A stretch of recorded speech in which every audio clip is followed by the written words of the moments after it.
Bonjour, hello, good morning. We are at LeWeb with John. John, can you introduce yourself? Yeah, hi Laurent, I'm John Stokes.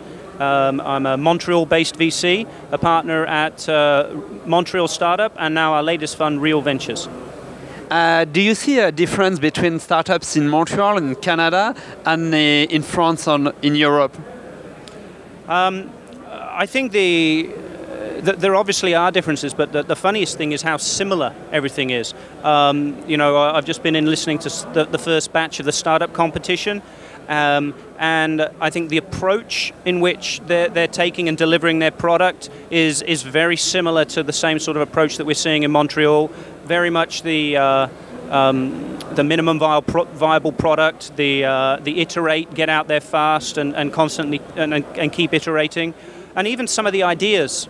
The same ideas are, should we say, new and fresh ideas there as they are here. I think the other similarity maybe between European entrepreneurs and Montreal entrepreneurs in particular is that Montreal entrepreneurs are unique in North America, that their mindset is immediately multi-language and multicultural. And that's something which really does bind what's going on in Montreal with what's going on in Europe, and I think there's very, very closeness there. But I think also, Montreal is also on the edge of North America, and the first instinct is the North American market, and I think that is something which is slightly different from the European market. The Europeans are still enamored with North America, but they certainly recognize they're on the doorstep of their own big market themselves, and so probably have more of a local focus. Ah, that's interesting.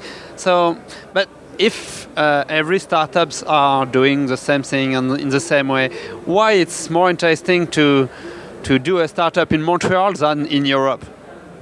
Well, I think it comes down to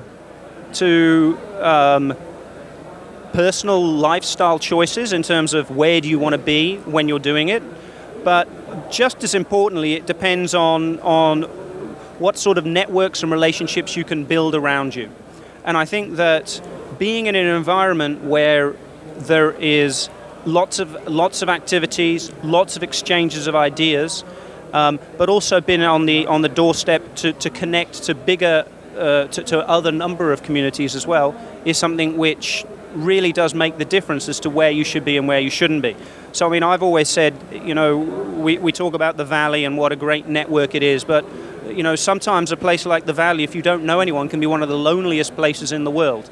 And I think there has to be that balance between how good your network is where you are, and how good it is elsewhere. And I mean, obviously, I know Montreal very well. I know Canada reasonably well, and I certainly know the UK more than Europe in general. But there are really strong networks in Montreal, and Montreal is trying very hard to connect with the rest of the world. And I think the UK, in particular, London, is certainly trying to connect very hard with the rest of the world. And I think shows like this do a wonder for Paris and really put it on the map. Yeah. Thank you, John. Have a good LeWeb and see you in Montreal. Pleasure. Thanks a lot, Laurent.